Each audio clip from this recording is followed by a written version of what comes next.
ओम अज्ञानतिमिरान्धस्य ज्ञानञ्जनशलाकया चक्षुरुन्मिलितं येन तस्मै श्रीगुरुवे नमः। भगवते वासुदेवाय ओम नमो भगवते वासुदेवाय ओम नमो भगवते वासुदेवाय।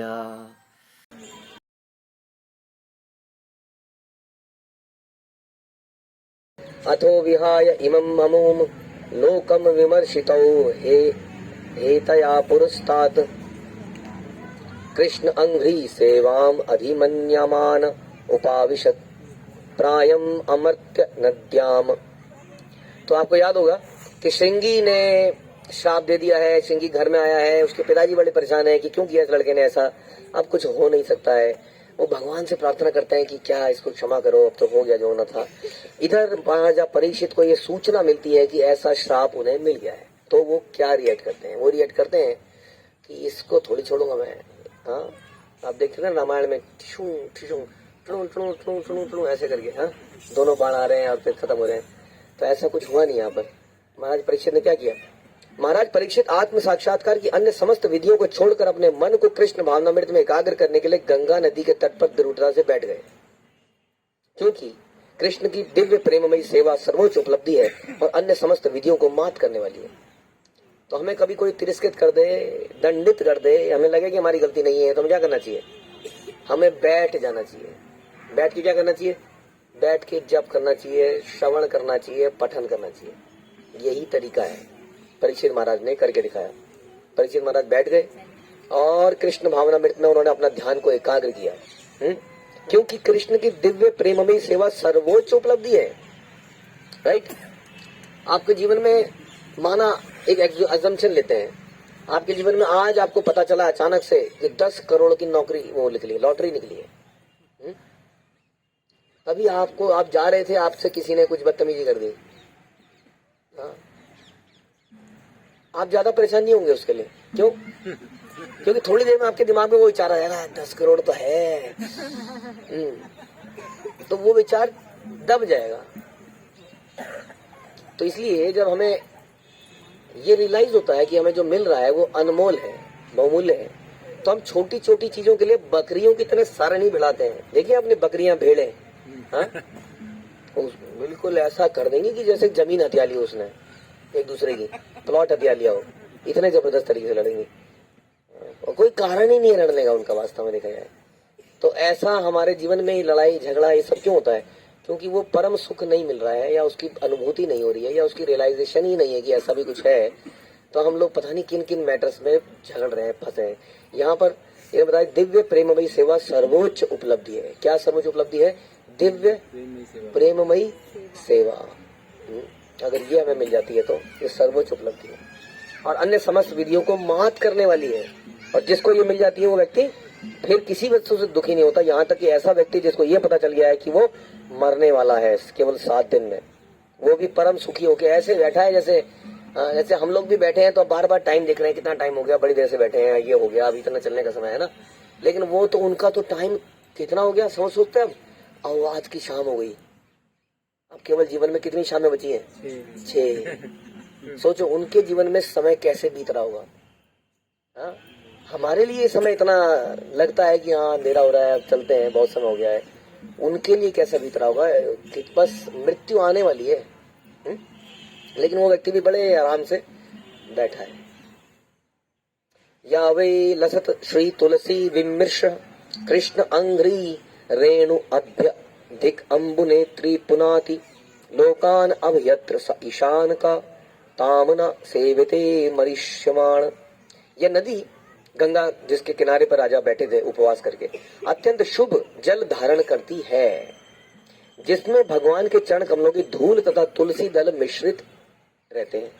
अतएव ये जल तीनों लोकों को भीतर और बाहर से पवित्र बनाता है। और आप जानते हैं कि शास्त्रों में गंगा जी का बड़ा उल्लेख किया गया है, लेकिन वास्तव में अगर आप ढंग से पढ़ेंगे शास्त्रों को तो यमुना जी का ज्यादा महत्व है, क्योंकि यमुना जी में भगवान ने बहुत लीलाएं करी हैं जो कि गंगा में नहीं करी है।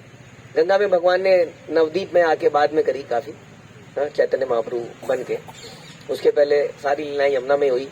तो ये यमुना फिर किसका महत्व क्यों नहीं आता है? क्योंकि भक्तों के लिए यमुना का महत्व है वास्तव में बहुत, जितना गंगा का है। लेकिन आम आदमियों के लिए, क्योंकि उसे तो केवल पाप कम करने हैं, पाप कम करने के लिए कौन सी नदी? गंगा। लेकिन गंगा जी भी भक्ति बढ़ाती है, क्योंकि पाप कम कम होंगे तो भक्ति बढ़ेगी। लेकिन यमुना जी तो डायरेक्टली बढ़ाती है। और हम लोग कल जाएंगे गोकुल में, जहाँ पर हम लोग चिंताहरण घाट में स्नान करेंगे। तो वहां पर आप ऐसा सोच के स्नान कर सकते हैं। अतएव जल तीनों लोगों को भीतर और बाहर से पवित्र बनाता है और शिव जी और अन्य देवताओं को भी पवित्र करता है। अतएव जिसकी मृत्यु निश्चित हो उसे इस नदी की शरण ग्रहण करनी चाहिए।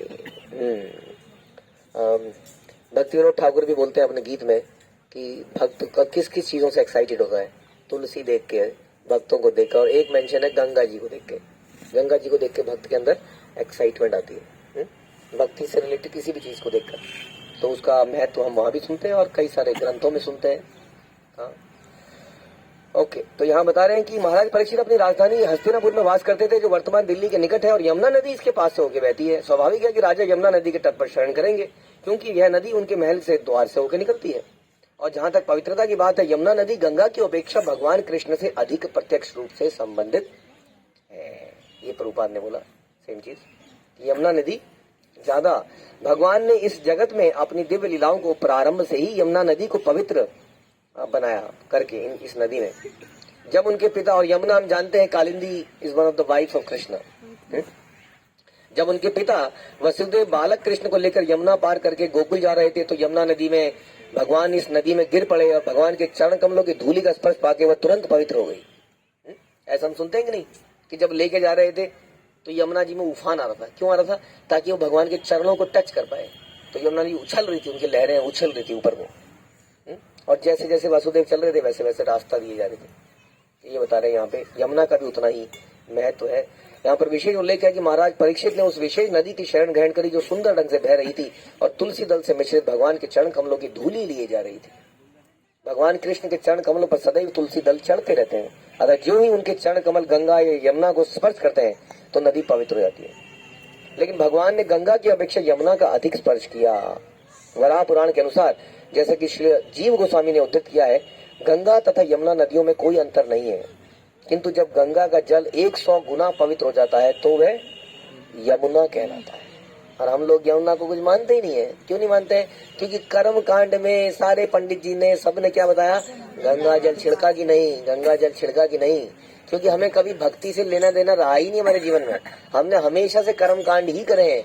ज्यादा से ज्यादा हमने कोई भी पूजा पाठ करी है उसका पर्पज एक ही रहा है, किसी तरह से कष्ट मिटे तन का। इसलिए हम कभी भी यमुना के महत्व को समझ ही नहीं पाए कि वो उसका क्या महत्व है।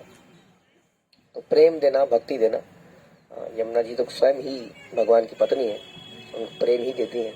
तो इस तरह से बताया गया। इति व्यवच्छिन्न स पांडवे प्राया उपवेशम प्रति विष्णुपद्याम ददौ मुकुंद अंघ्रिम अनन्य भाव मुनि व्रत मुक्त समस्त संग। इस प्रकार पांडवों की सुयोग्य संतान राजा परीक्षित, उसने दृढ़ संकल्प किया। संकल्प करना भक्ति के लिए बड़ा महत्वपूर्ण है। आप सब लोगों ने संकल्प किया कि कार्तिक में कम से कम 32 माला करेंगे, 25 माला करेंगे, इतने बजे उठेंगे, मिनिमम ये तो करेंगे, ये करेंगे, वो करेंगे। संकल्प करना आवश्यक है, क्योंकि संकल्प हमें गाइड करता है। क्योंकि नेचुरली हमारा मन रेस्ट करने को बोलता है, भागने को बोलता है। जब हम संकल्प करते हैं तो उसको डायरेक्शन मिलती है, हाँ ऐसे करना है, क्योंकि मैंने संकल्प लिया है। तो उन्होंने भी संकल्प लिया और आमरण उपवास किया। आमरण उपवास मतलब यानी कि ये उपवास कब छूटेगा? जब मृत्यु हो जाएगी, तब तक उपवास है।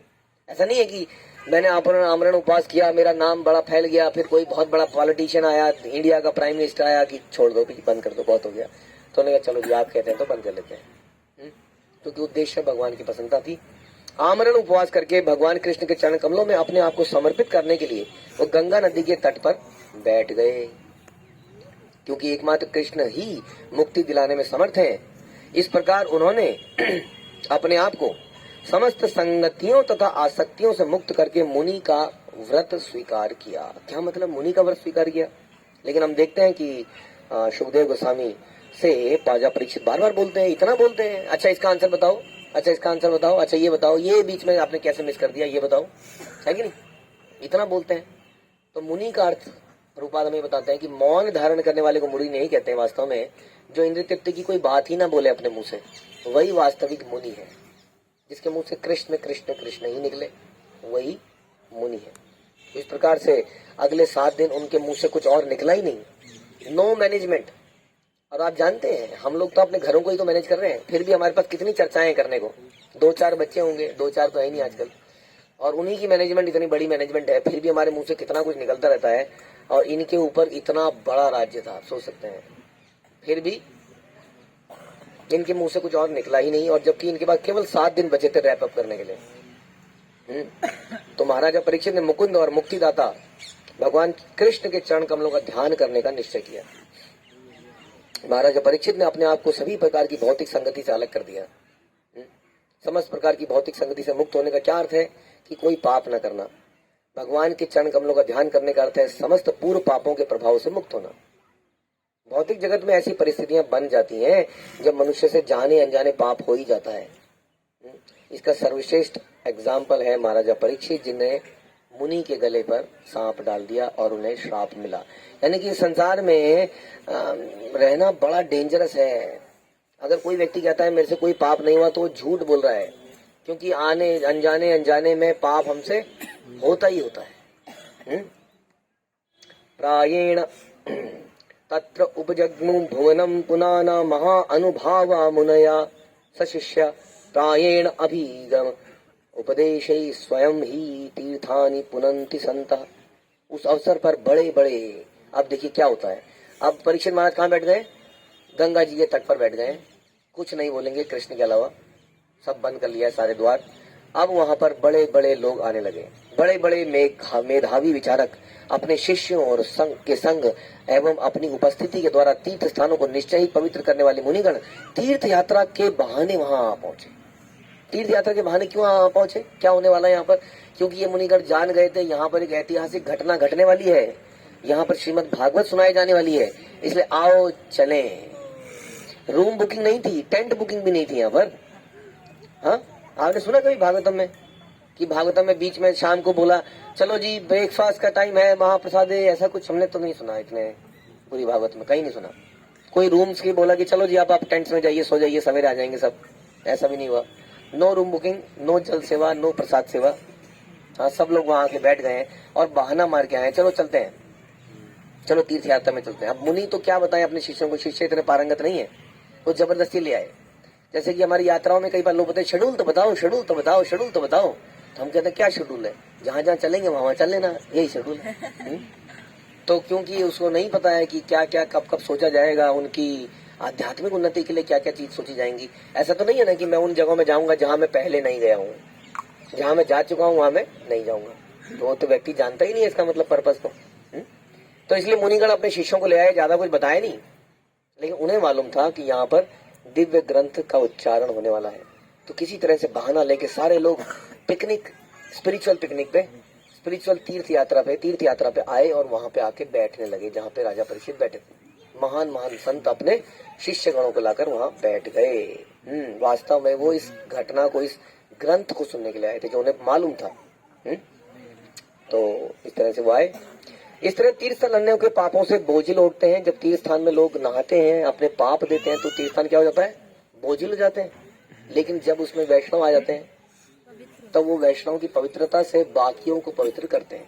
तो तीर्थ स्थानों की शक्ति क्या है? तीर्थ स्थानों की शक्ति है वास्तव में भगवान के भक्त वैष्णव जो उन तीर्थ स्थानों में रहते हैं या आते हैं, वही वहाँ की मुख्य चीज है।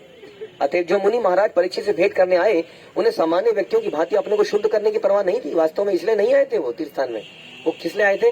वो आए थे श्रीमद् भागवत का श्रवण करने, जो कि बहुत ही जल्दी शुरू होने वाली है। उसके बाद क्या होता है?